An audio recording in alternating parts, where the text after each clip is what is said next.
At my family's gala in Annapolis, my father, an admiral, snatched my glass of wine and roared for everyone to hear, "Stop disgracing the family! This legacy belongs to your sister." My mother leaned in, her whisper like ice. Such a disgrace. They thought they were burying me that night. They didn't know the disgrace they created would become my weapon. My name is Hannah Cole. I'm 37 years old, and for 15 of those years I served as a combat operations officer in the United States Navy. Tonight, however, I was just a ghost haunting my own family home. The air in the grand hall of the Cole family residence in Annapolis was stifling, thick with the scent of old money, polished mahogany, and expensive bourbon.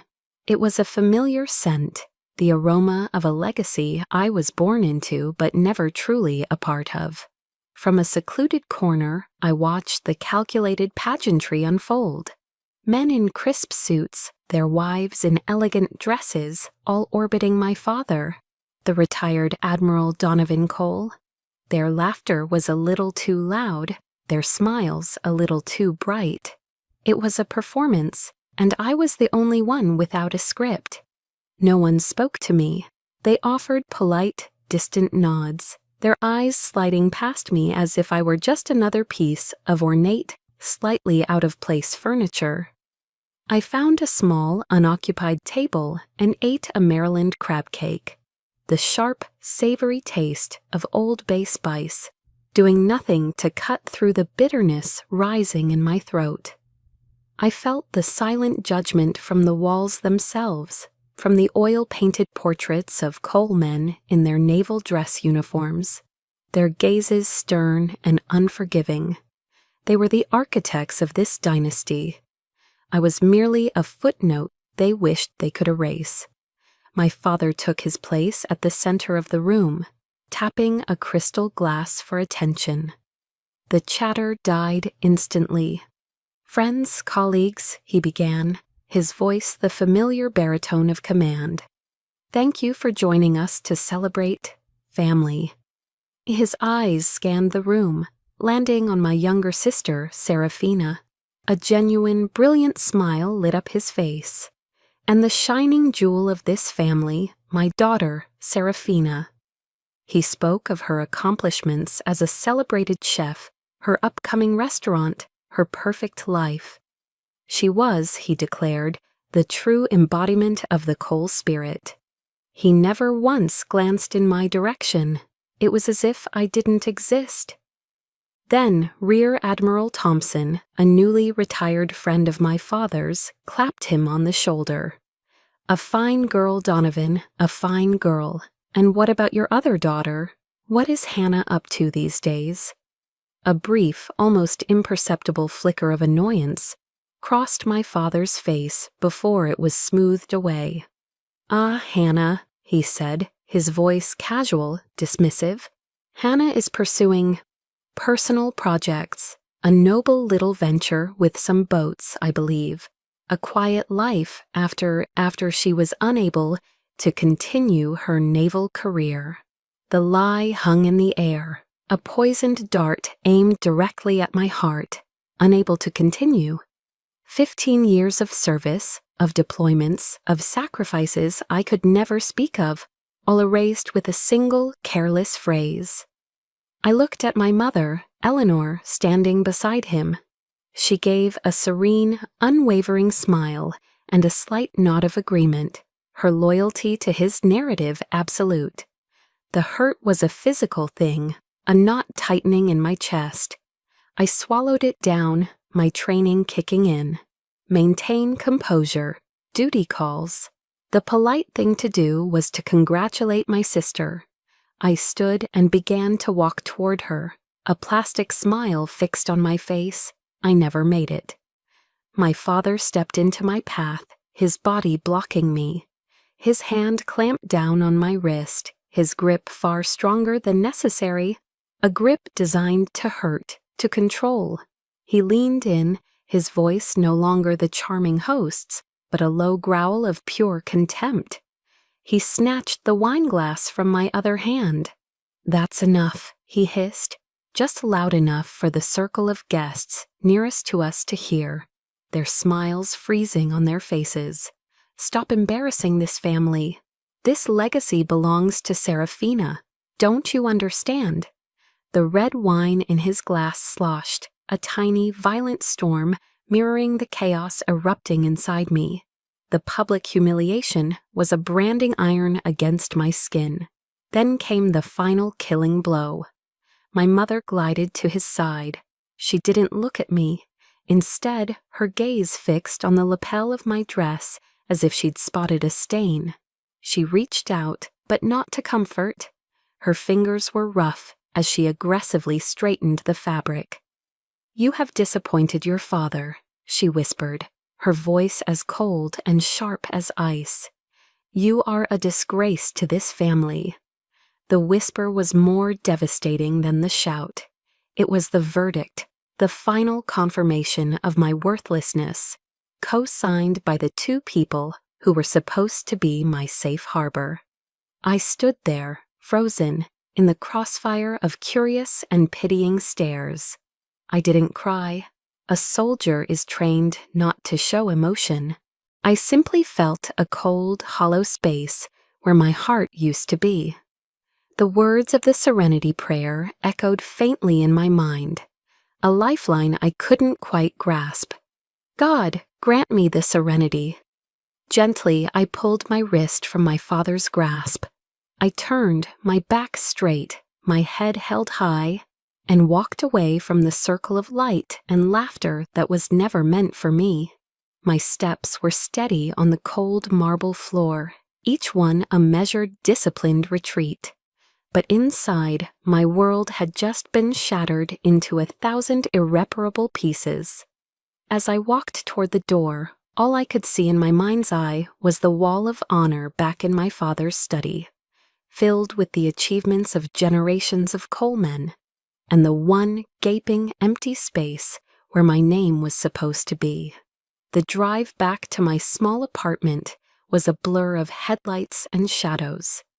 My hands were steady on the wheel, my posture erect, but inside, the ghost of my father's words and my mother's whisper played on a loop. The image that haunted me most, the one that had followed me since childhood, was of the wall of honor in my father's study. It wasn't a wall, it was a map of my family's expectations, and on that map, I was a blank space. The first time I truly understood this, I was 16. I came home from the state marksmanship competition, the heavy gold-plated medal cool against my palm. I had outshot every boy and girl there. I was a state champion. I presented it to my father, my chest swelling with a pride I was desperate for him to share. He took the medal, weighed it in his hand, and gave a single, non-committal nod.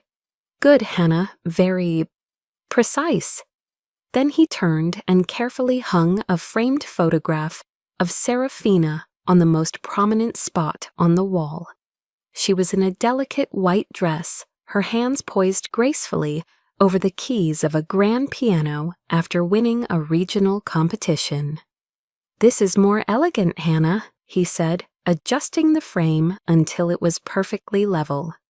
"The Cole legacy requires elegance." Elegance? That was the word. My achievements, the ones earned through sweat, discipline, and gunpowder, were never elegant.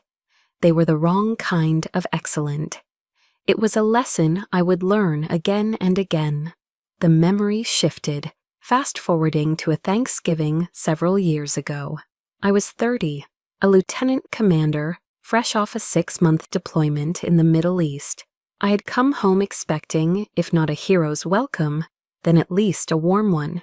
Instead, as the guests arrived, my mother pulled me aside.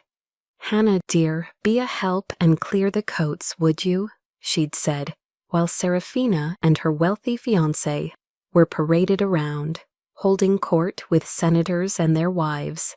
I did as I was told, swallowing my disappointment. But the true humiliation came at dinner. The main dining table, set with the family's finest silver and china, was full. My mother, scanning the seating arrangement with a practiced eye, looked at me without a hint of shame. "Hannah," she announced brightly, "there's a spot for you over there with the little ones." The little ones' table, the kids' table. I, a commanding officer in the U.S. Navy, was seated on a folding chair between a 9-year-old nephew who was building a fort out of mashed potatoes and a 12-year-old niece glued to her phone. Across the room, I watched my family raise their crystal goblets to toast Serafina's real achievements. The clinking of their glasses sounded like a death knell to my self-worth. Even my proudest day was stolen from me, my graduation from the Naval Academy. The air in Annapolis was thick with promise that day. I stood in my crisp dress whites, a commission in hand, a future of service ahead of me. My parents were there, of course, but their attention was not on the parade ground. It was on a glossy copy of Bon Appetit magazine, which featured a multi-page spread on Serafina's innovative culinary artistry. As my name was called and I walked across the stage to receive my diploma, I glanced down into the sea of proud families. My father was on his cell phone, pacing. My mother was pointing out a picture in the magazine to a friend. My moment of glory, the culmination of 4 years of relentless effort, had become background noise for my sister's success. My existence was simply not as important. The most painful memory, though, was the quietest one. It was a call from a satellite phone in a hostile zone. The one call I was allowed that month. The connection was poor, the air around me tense with unspoken danger. I just needed to hear a familiar voice, a word of encouragement. My mother answered, her voice rushed and distracted. "Hannah, is everything all right? I'm in the middle of planning Serafina's engagement party. Is this important? Is this important?" I was surrounded by the constant threat of death, and she was asking if my call was important. "Everything is fine here, Mom," I'd said, the lie tasting like ash. "Oh, good. Well, you know how it is. Everything is just wonderful here." Their wonderful did not include my safety. My world of life and death stakes, of split-second decisions, and loyalties forged in fire simply did not exist in their perfect, polished universe. Pain is mandatory, a drill instructor once barked at me at Quantico. But suffering is a choice. For years, I had chosen to suffer in silence, hoping one day they would see me. Now, driving through the dark, I understood that day would never come. But then, through the fog of painful memories, one single clear image emerged. My uncle, Rear Admiral Franklin Cole, my father's younger brother. He was a quiet, thoughtful man, the only one who ever seemed to look at me instead of through me. After I'd returned from my first deployment, he had taken me aside, away from the family fanfare. He looked me straight in the eye, his gaze steady and kind.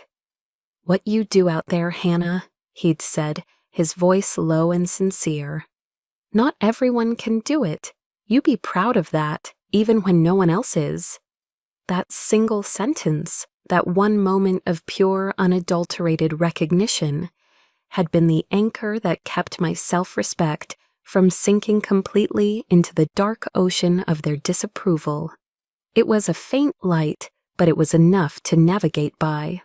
I pulled into the parking spot of my cheap apartment complex, the engine humming before I cut it. The ghosts of the past swirled around me. The memory of my uncle's words gave me a flicker of strength, but the weight of all the other memories was crushing. A choice, the drill instructor had said. I had to make a choice. If their approval is something I can never have, then what am I supposed to live for? My new life began with the sunrise, over the Chesapeake Bay and the smell of cheap, strong coffee mixed with salt and damp wood. I lived and worked out of a rundown sailboat I'd named the Resolute. It was more of a vow than a name. My office was the small galley table, my bed was a narrow bunk, and my mornings were spent staring at a ledger filled with mocking bright red numbers. The Chesapeake Bay Watchers program, my answer to the question of what to live for, was sinking financially. The contrast between this life and my old one was a bitter pill I swallowed every morning. I had gone from strategic planning meetings in the command center of a guided missile destroyer to bartending 4 nights a week at a noisy dockside tavern just to afford new ropes and engine parts. But as Theodore Roosevelt once said, the credit belongs to the one who is actually in the arena. I was in the arena now, tired, broke, and alone, but in it. I refused to let myself fall. My current mission was a group of at-risk teenagers, and today's crew was particularly challenging. Their self-appointed leader was Leo, a 16-year-old with defiance in his eyes and a chip on his shoulder the size of an anchor. He was the son of a fallen soldier, a boy drowning in a grief that had curdled into anger. He sized me up as I demonstrated a basic knot. "You're gonna teach us to sail?" he sneered, his voice dripping with contempt. "You look like some unemployed soccer mom." His friends snickered. The old Hannah, the one desperate for approval, would have flinched. The naval officer, however, remained calm. I simply coiled a short length of rope and tossed it to him. "Then prove me wrong," I said, my voice even. "Tie a figure-8 knot on a bite." My training had taught me that you don't fight chaos with chaos. You meet it with unflinching competence. The day wore on, a slow battle of wills. Then my phone rang, the ringtone a jarring interruption. It was my mother. A tiny, stupid flicker of hope ignited in my chest. Maybe she was calling to check in. Maybe. The hope died as soon as she spoke. "Hannah," she began, her tone crisp and imperious. "Mrs. Vanderbilt just called me. She's complaining about those unsightly old boats of yours, anchored near their yacht club. They're an eyesore. Can you move them? We can't be bothering important people." Not a single question about how I was. My life's work, my purpose, reduced to an unsightly nuisance that was bothering her wealthy friends. All the air went out of my lungs. "Yes, Mother," I said, my voice flat. I hung up, the weight of a familiar, bone-deep exhaustion settling over me. Later that afternoon, the sky turned a bruised purple. The wind picked up suddenly, whipping across the bay in violent gusts. The Resolute heaved, its old timbers groaning in protest. The kids panicked. Their bravado evaporated, replaced by wide-eyed fear. Leo, the boy who had mocked me, stood frozen at the helm, his face pale. This was my element. In the heart of the storm, I was home. "Leo, eyes on me," I barked, my voice cutting through the wind's howl. It was the voice of command, a voice that expected to be obeyed. "Take the helm, steer into the wind, now." My orders were sharp, precise, and clear. I directed the others, telling them which lines to tighten, which sails to reef. Fear gave way to focus. Under my command, the chaos became a coordinated effort. Leo, his hands trembling at first, followed my instructions, his knuckles white on the wheel. He wasn't just steering a boat, he was steering through his own fear, and he was winning. When we finally guided the battered sailboat back to the safety of the dock, the adrenaline subsided, leaving a quiet calm. The kids were silent, their earlier defiance replaced with a new profound respect. Leo turned to me, his gaze no longer challenging but humbled. He swallowed hard. "Thanks, Lieutenant Commander," he mumbled. It was the first time anyone had called me by my rank, with genuine respect since I'd left the Navy. Not with pity, not with disdain, but with the earned reverence of a subordinate to his commanding officer. It hit me with the force of a rogue wave. I looked at the boy, this tough, broken kid who had just found a piece of himself out on the water, and a real warm smile spread across my face. It was a feeling I hadn't experienced in years, a quiet, solid pride that had nothing to do with my family or their approval. In that moment, standing on the deck of my rundown boat with a crew of misfit kids, I knew this difficult, lonely path was worth it. I was building my own legacy. Maybe legacy isn't something carved in marble, but the mark you leave on another soul. Just when I thought my world had shrunk to the confines of my lonely boat, it began to open up in ways I never expected. It started with a man who showed up at the docks unannounced, holding a reporter's notebook and a pen. His name was Elias Vance, and his press credentials said The Washington Post. I expected a quick, superficial interview. What I got was a witness. Elias didn't just ask questions, he watched. He spent the entire day with me, a silent observer. He saw me wrestle with a stubborn, grease-covered engine. He saw me patiently coax a shy 15-year-old girl into reading a nautical chart. He saw me stand my ground calmly and firmly. When the harbor master tried to bully me about docking fees, he didn't see an unemployed soccer mom. He saw a commanding officer running a different kind of operation, a campaign to salvage lost souls. And for the first time in a long time, I felt seen. The true surprise came that evening. I returned to the Resolute, exhausted and bone-weary after a long day, to find a heavy pot waiting for me on the deck. I lifted the lid, and the rich, creamy aroma of New England clam chowder filled the air. Beside it was a loaf of freshly baked sourdough bread, still warm. It was from Mrs. Rossi, the owner of a small diner down the pier, whose grandson was in my program. Tucked under the pot was a handwritten note on a slip of paper. It simply said, "Thank you for not giving up on my boy." I stared at the note, at the steam rising from the soup, and something inside me that had been frozen for years finally broke. I sat down on the deck and cried, not silent, disciplined tears, but heaving, gut-wrenching sobs. It was a simple act of kindness from a near stranger, but it felt more like love than anything I had received from my own mother in a decade. It was the food of working-class people, people who had little but gave so much, and I realized then that dignity had nothing to do with a bank account or a rank on your collar. It was about kindness and loyalty. As if the universe had decided I'd been alone long enough, another ghost from my past appeared the next day.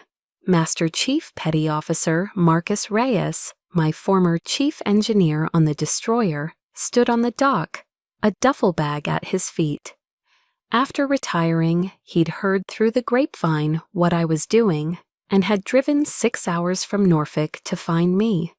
He took one look at the collection of aging, temperamental engines I was trying to keep alive, his gaze sweeping over the rust and frayed wires.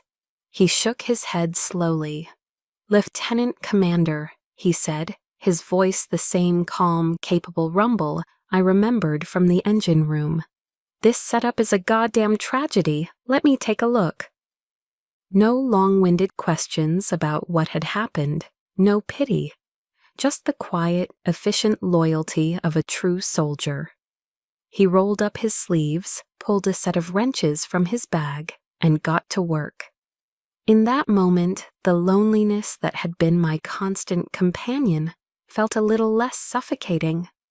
That evening, as the sun bled orange and purple across the Chesapeake sky, Elias sat with me on the deck, He spread a few documents out between us. "Your discharge papers are unusual, Hannah," he said, his journalistic curiosity now mixed with genuine concern. "They've been sealed at a level that makes no sense for a standard honorable discharge. It smells like a cover-up." He leaned forward, his voice low.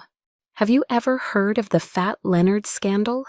A defense contractor who bought off high-ranking naval officers with cash parties and prostitutes." I nodded. Every officer knew the name. It was a stain on the Navy's honor. "I think you saw something," Elias theorized, his eyes holding mine. "Or knew something they didn't want you to talk about. And I think they sacrificed you to keep it quiet." It was a lightning bolt. For years, I had internalized the narrative that I was the failure. For the first time, someone was suggesting that I wasn't the problem, I was the victim. Someone not only believed me, but had a logical, terrifying explanation for what had happened to my career. Later that night, the three of us, me, Elias, and Mark, sat on the deck of the Resolute. We weren't eating filet mignon or drinking vintage wine. We were sharing Mrs. Rossi's chowder out of mismatched bowls and drinking cheap beer from a can. But there, surrounded by the quiet loyalty of my old comrade and the fierce intelligence of my new one, I felt a sense of peace and belonging that I had never once felt in the opulent halls of the Cole mansion. I wasn't alone anymore. I had a crew, a chosen family forged not by blood, but by respect and a shared sense of purpose. As Mark went below deck to check on an engine repair, Elias turned to me. "Hannah, your story is more than just about these kids," he said, his voice serious. "There's something bigger here, and I think it has something to do with a defense contractor named Julian Croft. I want to invite you to an event on his yacht. It's time to stop running from your past and start investigating it." The invitation was a summons, a calculated move in a game I was just beginning to understand. Stepping with Elias onto the gangplank of the SY Odyssey, I felt a tactical unease settle in my gut. The yacht wasn't just luxurious, it was a floating fortress of wealth, designed to impress and intimidate.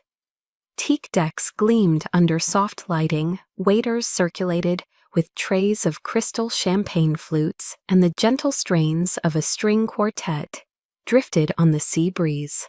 I felt instantly out of place in my simple black dress, a soldier trespassing in a palace of deceit.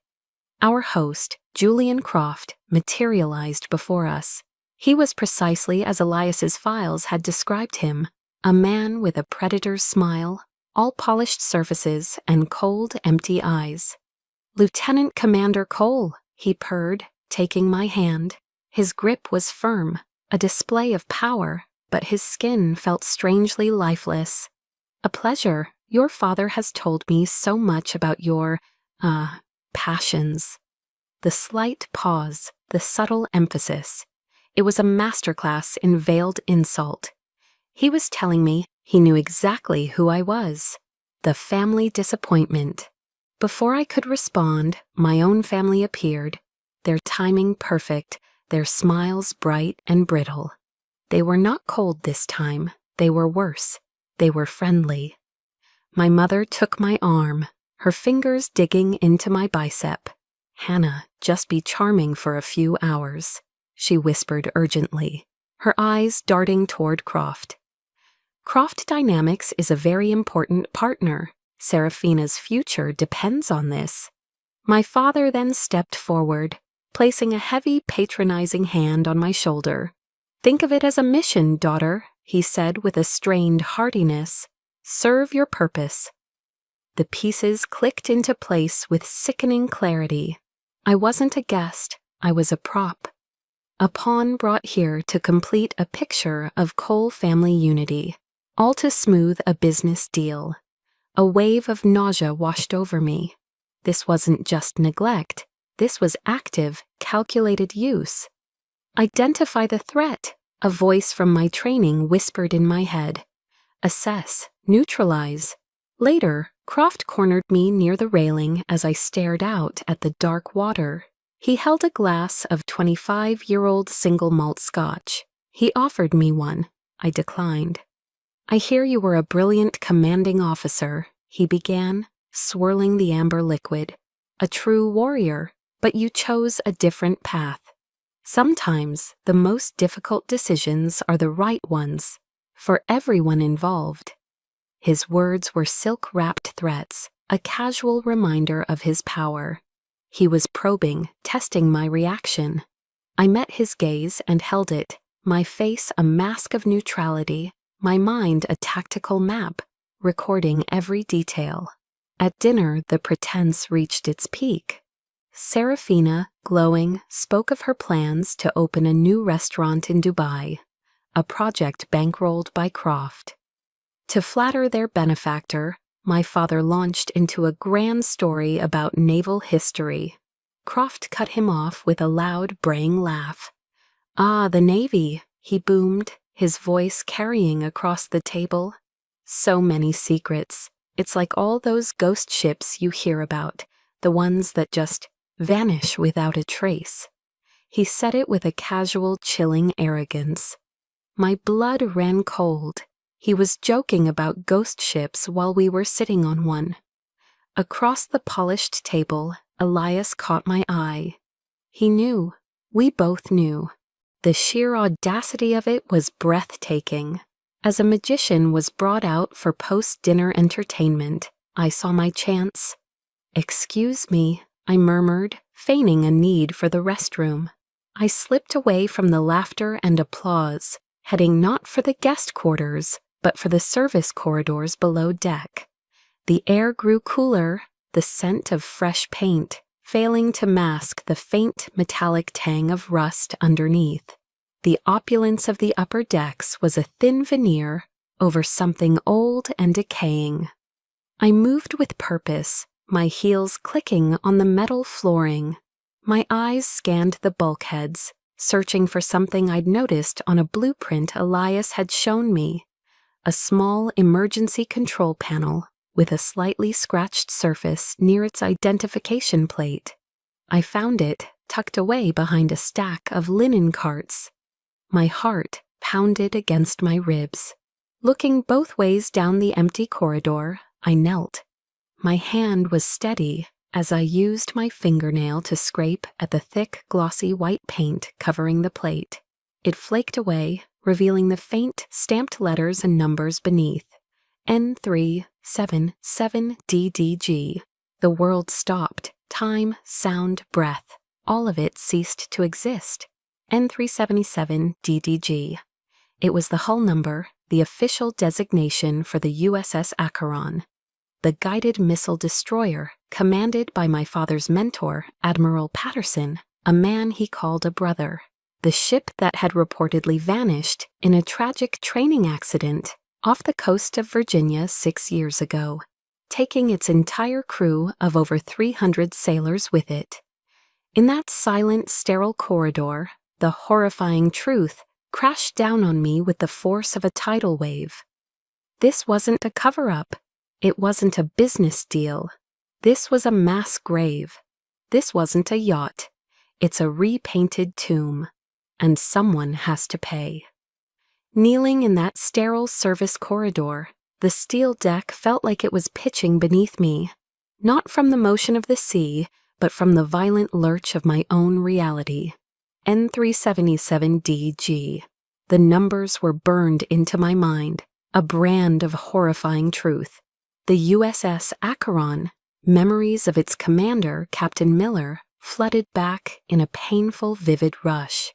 He was my father's mentor, a legend in the Navy, a man whose integrity was as solid as the hull of a battleship. His death and the loss of his entire crew of over 300 sailors had been reported as a tragic training accident. A lie, a monstrous, unforgivable lie. The ship hadn't sunk. It had been stolen, its identity stripped, its steel skin slathered in the white paint of luxury. It had been turned into a floating palace, a pleasure craft for the corrupt and powerful. The initial shock, cold and sharp as a shard of ice in my heart, quickly began to melt, replaced by the heat of a rising molten fury.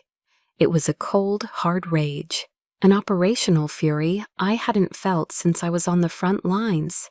Staring down an enemy who needed to be neutralized, I forced myself to stand, my movements stiff, robotic. My training screamed at me, "Maintain composure. Do not reveal your discovery." I had to get back to the party. I had to act normal. Walking back onto the upper deck was like surfacing from a deep, dark dive into a world of blinding artificial light. I smoothed down the fabric of my dress, my hands trembling slightly before I willed them still. I needed to appear calm, unbothered. I walked past the cigar lounge, its open doors spilling thick, aromatic smoke, and the low rumble of powerful men's voices into the night air. And then I heard it, a sound that stopped me dead. My father's voice, low and conspiratorial, stripped of all its public charm. "The past is best left buried, Julian," he was saying, his tone dripping with cold pragmatism. "As long as it provides for a bright future for Serafina and this family." Croft let out a low, satisfied chuckle. "Of course, Admiral, a legacy must be nurtured, after all." My heart didn't just break. It felt like it was being squeezed in a vice, the air forced from my lungs. My father didn't just know about this atrocity, he had agreed to it. He had sanctioned it with his silence. He had traded the truth, the honor of his men, and the lives of an entire ship's crew for his favored daughter's restaurant, and the family's continued social standing. The last line of defense in my soul, the final desperate, childish hope that he was merely ignorant, was obliterated. This was my breaking point. I fled to my assigned guest cabin, the small, opulent room feeling like a prison cell. I didn't turn on the lights. I sat on the edge of the perfectly made bed, the suffocating silence pressing in on me, and then I heard it. A faint, rhythmic tapping. It seemed to be coming from inside the wall, a phantom sound in the deep quiet of the ship. Tap, tap, tap. Tap, tap, tap. Tap, tap, tap. 3 short, 3 long, 3 short. SOS. It wasn't a real sound, of course. My rational mind knew that. It was the echo of a scream I could feel in my bones, the ghost of a warning from the souls trapped within this steel tomb. It was the desperate cry of over 300 sailors whose final resting place had been desecrated, turned into a rich man's playground, driven by an impulse I didn't understand, a need for tangible proof of the evil I felt. I dropped to my knees and peered under the heavy, custom-made bed frame. There, scratched crudely into the metal, almost invisible in the gloom, were 2 words they know. Someone before me. Someone else had been on this ship, had discovered the truth, and had tried to leave a warning. They had been silenced. I would not be. There was no more hesitation, no more doubt. The pain was gone, burned away by a cold, clear purpose. I pulled out the encrypted satellite phone Elias had given me, its weight a comfort in my hand. My fingers were steady as I dialed the number for Mark Reyes. "Mark, it's me, Hannah. What's your location?" My voice was not the voice of a broken daughter. It was the voice of a commanding officer. It was sharp, cold, and decisive. "I'm in Norfolk, Lieutenant Commander. What's wrong?" His voice was an anchor of steadfast competence in my swirling chaos. "I'm on a ghost ship off the Virginia Capes," I said, my words clipped and precise. "I need you, and I need you to bring your best kit. We have a job to do." I offered no further explanation.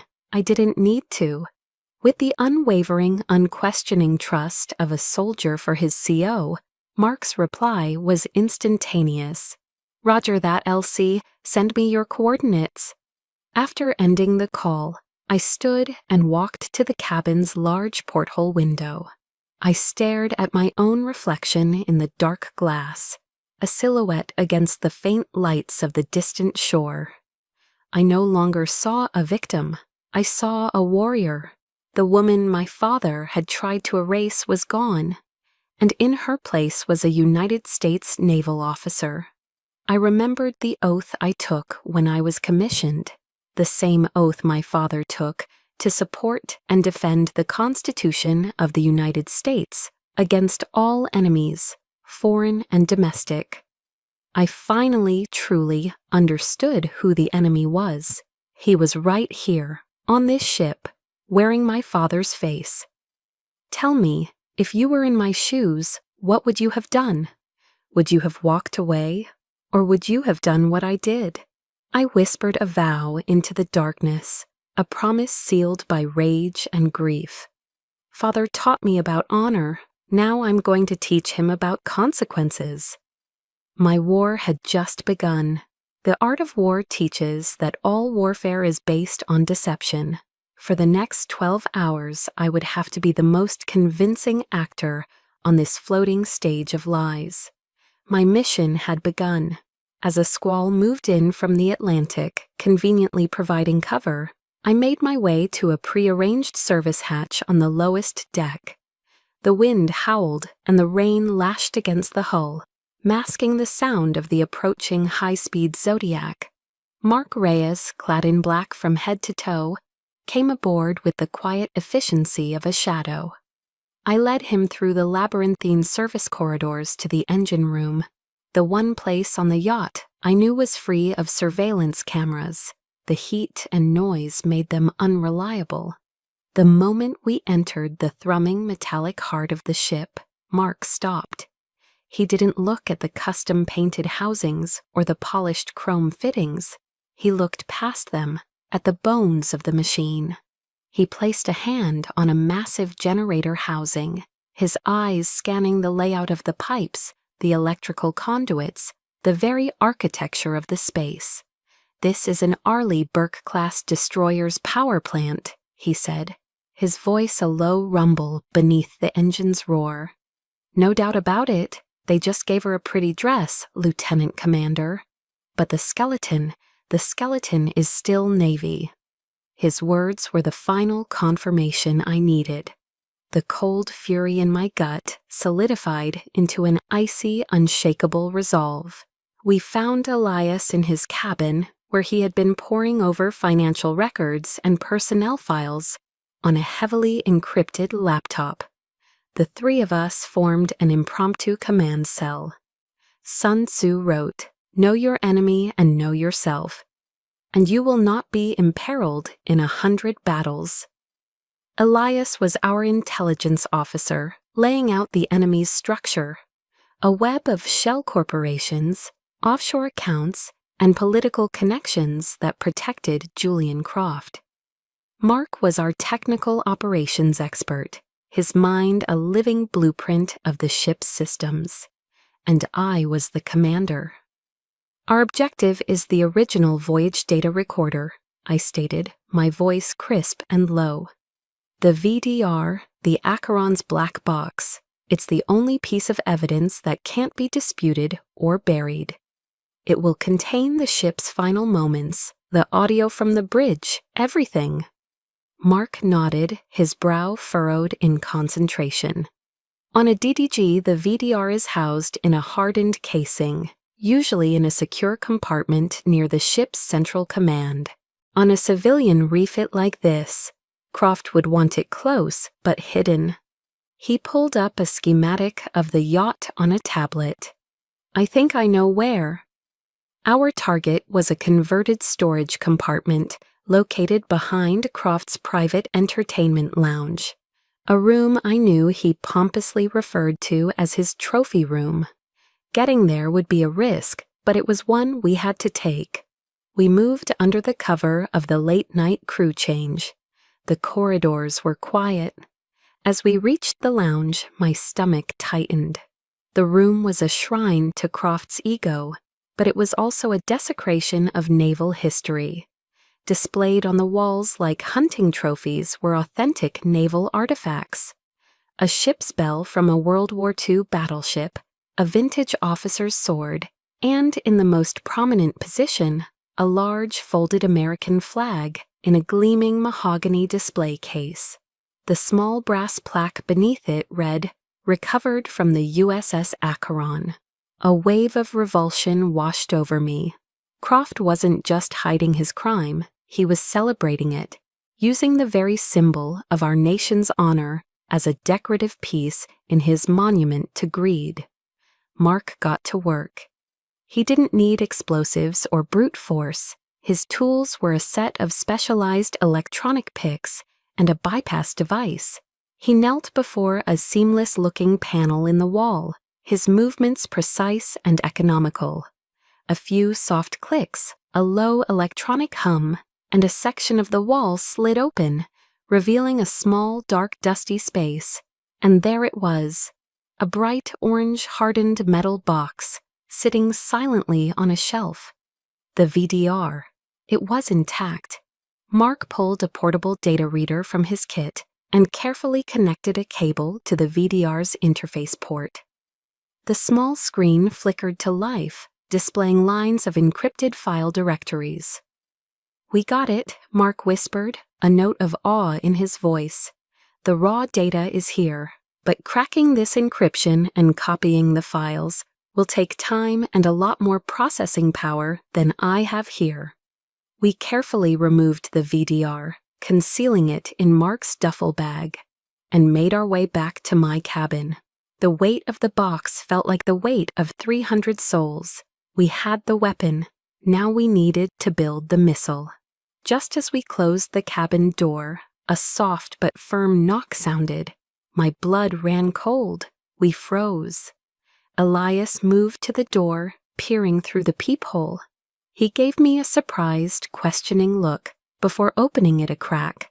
Standing in the hallway was Ensign Avery Park, a young cyber warfare specialist I'd noticed among the yacht's technical crew. I'd seen her at the party, her eyes sharp and intelligent, taking in everything, missing nothing. She was a recent Naval Academy graduate, with a reputation for being brilliant and fiercely principled. She looked past Elias, directly at me.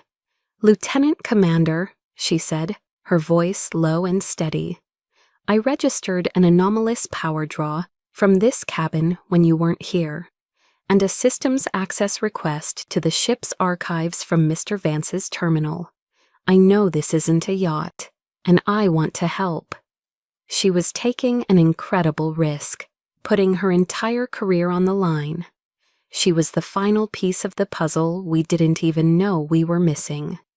Avery was our key to a system more powerful than Mark's portable rig. The four of us now stood in the cramped cabin, a silent alliance forged in the face of an immense crime. We had the evidence, we had the technical expertise, we had the plan. Avery could slice through the yacht's internal network, giving us control of the audio-visual systems. Mark could ensure the VDR data was decoded and ready. Elias would open a secure live channel to a trusted contact at the Naval Investigative Command, and I would give the order. Elias looked at each of us, his face grim with the weight of our decision. "This is it," he said, his voice barely a whisper. "We only get one shot to expose this. The show goes on at tomorrow night's gala." The final gala aboard the Odyssey was the grandest yet. A black tie affair designed to celebrate the unholy union of Croft Dynamics and my family's name. I stood near the back of the grand ballroom, a ghost in a simple black dress, my face a mask of serene calm.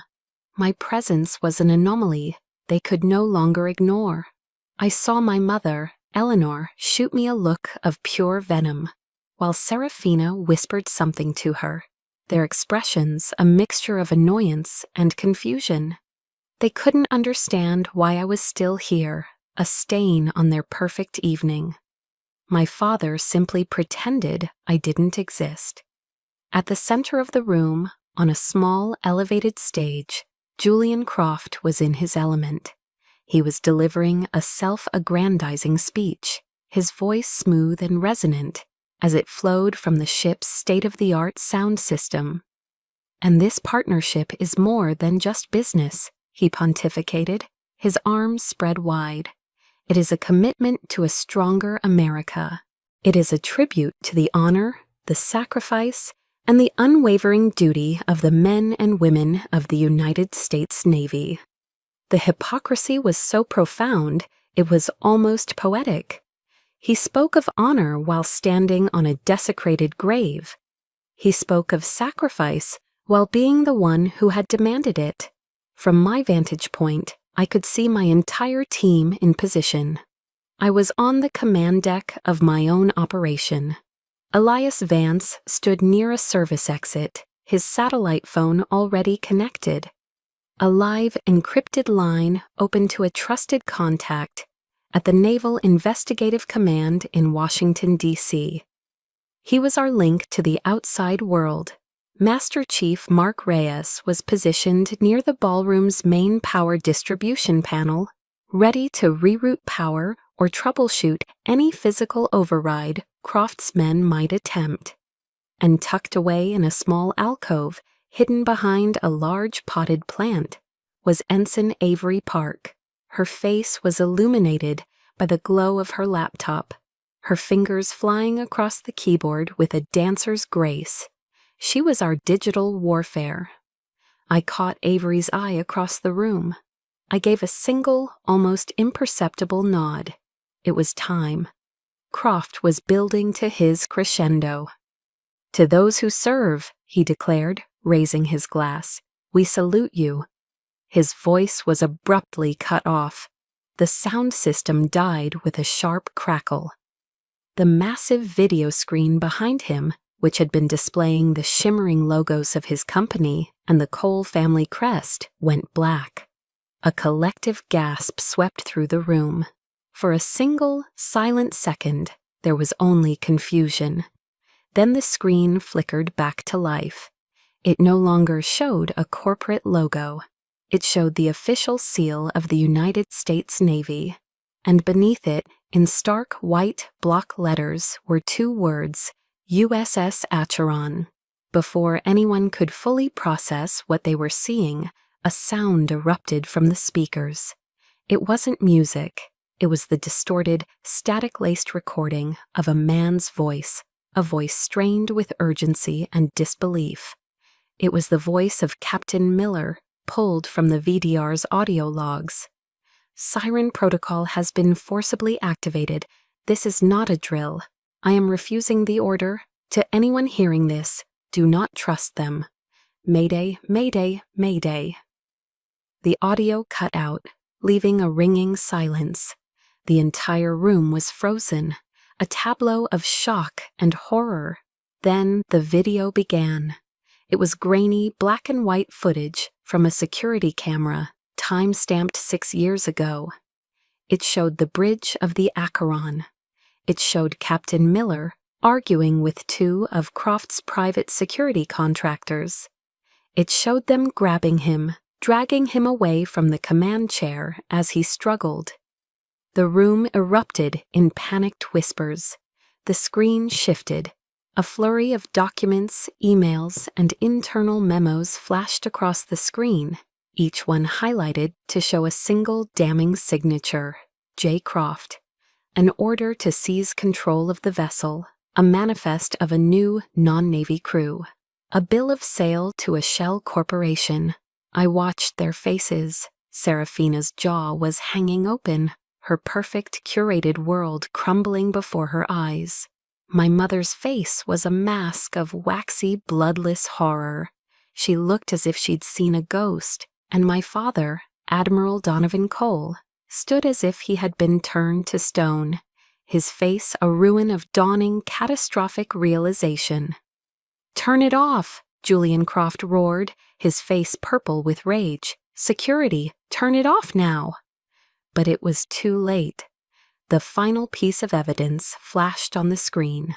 A direct wire transfer of $10 million from a Croft Dynamics subsidiary to a private account owned by my mother, Eleanor Cole, dated the week after the Acheron vanished. At that exact moment, the main doors to the ballroom burst open. They didn't swing, they were thrown open with force. The room was flooded with armed men in the uniforms of the Naval Criminal Investigative Service, NCIS. They moved with swift, disciplined precision, fanning out, securing the room. Outside the panoramic windows, the deep thrum of rotor blades filled the air as a Black Hawk helicopter descended, its searchlight cutting a stark white cone through the darkness and illuminating the deck. A female officer with colonel's eagles on her collar strode to the center of the room, her voice cold and clear, cutting through the chaos. "Julian Croft," she announced, her eyes locking onto him. "You are under arrest for conspiracy, murder, and treason against the United States of America." 2 agents immediately seized Croft, who was sputtering, his face a mask of disbelief. The colonel then turned her steely gaze on my father. "Admiral Cole," she said, her voice devoid of any deference, "you will be coming with us for questioning regarding your role in this conspiracy. The world of the Cole family, the legacy my father had sacrificed everything to protect, collapsed into dust in the space of 30 seconds. As the agents led my father away, his eyes, wide with shock and betrayal, found mine across the room. He opened his mouth to speak, but no words came out. I just stood there, my expression unreadable, and held his gaze. My silence was my verdict. It was louder and more powerful than any sentence a judge could ever deliver. In the aftermath of the storm, an eerie silence descended upon the ship, now officially known once more as the USS Acheron. The chaos of the raid subsided, replaced by the quiet, methodical work of federal agents. The vessel, once a stage for glittering hypocrisy, was now a sterile crime scene. I stood on the deck, watching the last of the lavishly dressed guests being escorted off. The same people who had snubbed me just hours before now actively avoided my gaze, whispering amongst themselves as they scurried away, like rats from a sinking ship. I didn't feel triumphant. I didn't feel joy. I just felt a profound, hollow exhaustion, the kind a soldier feels after a long and brutal battle. The war was over, but the adrenaline had faded, leaving only the dull ache of the wounds behind. Serafina found me there, leaning against the railing. Her face was a mess of tears and ruined makeup, but her tears were not for the dead sailors or the dishonor. They were for her fallen empire. "You've ruined everything," she sobbed, her voice thick with selfish grief. "Our name, my restaurant, everything. Why couldn't you just keep quiet? Why do you always have to destroy everything?" I looked at my little sister, a woman who had spent her entire life basking in a warmth fueled by lies, and for the first time I felt nothing but a distant pity. "I didn't destroy it, Serafina," I said, my voice quiet but firm. "It was already rotten from the inside. I just turned on the lights." My mother was next. An NCIS agent granted her a moment to speak with me before she was taken for questioning. She marched toward me, her face a mask of cold fury. There was no apology, no remorse. "Are you happy now?"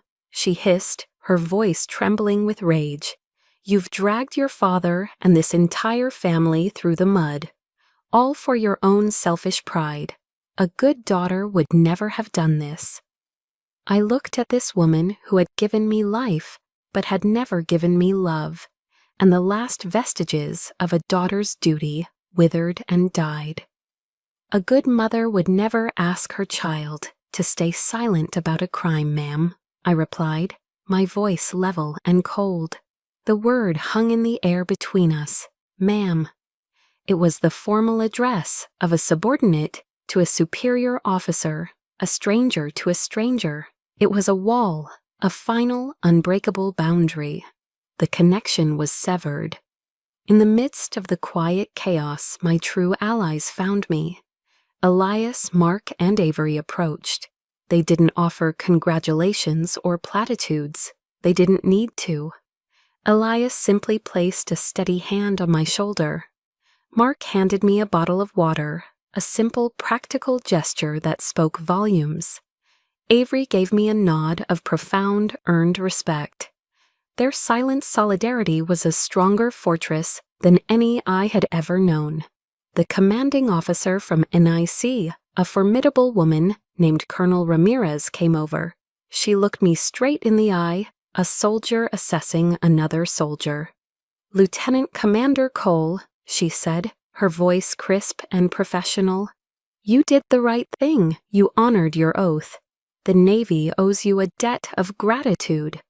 The words, so simple, so direct, landed with more weight than any medal I had ever received. They were a validation of the choice I had made. The path of a whistleblower, as people like Snowden and Manning had shown, is a lonely one. But in that moment, I knew I was not entirely alone. In the days that followed, as the Acheron was towed back to the naval base in Norfolk, the full weight of my decision settled in. The calls started, first from my family's lawyer. My father wanted to see me. I refused. Then came a long, rambling letter from my mother, a masterwork of guilt-tripping and blame. I didn't read it. I simply threw it away. I had spent a lifetime trying to break through the walls they had built around their hearts. Now I was building my own wall, not a wall of hatred, but a wall of self-respect. One morning, just before dawn, I stood alone on the bridge of the Acheron. The ship was quiet now, a silent metal ghost being guided home. I watched the first rays of sunlight paint the horizon in shades of gray and gold. I had lost the family I was born into, the one defined by blood and a name, but in doing so, I had finally found myself. They tried to erase a legacy, so I will write a new one. In the months that followed, the story of the USS Acheron became a national scandal. Elias Vance won a Pulitzer Prize for his investigative series. Julian Croft and his key associates received life sentences. My father, Admiral Donovan Cole, was stripped of his rank and titles, facing a court-martial for his complicity. The legacy he had cherished above all else was reduced to ash. I didn't follow the trials. That battle was over. I had my own to fight.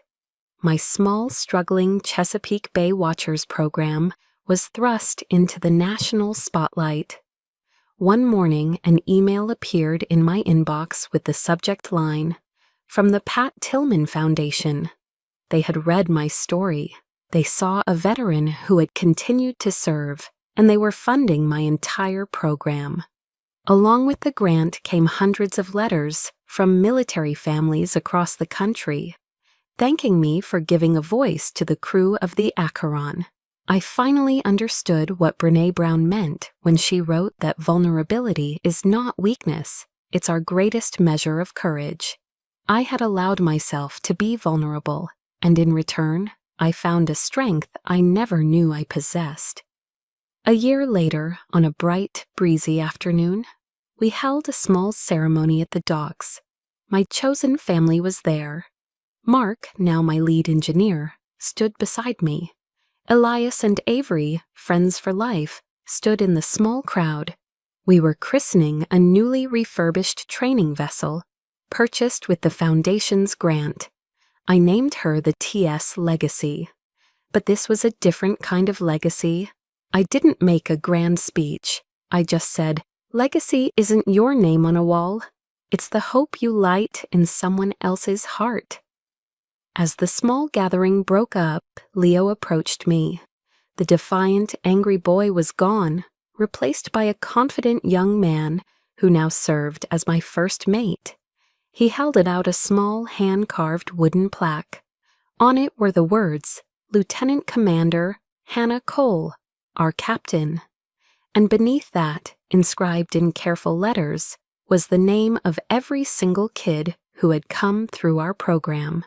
Tears welled in my eyes as I took the simple, heartfelt gift.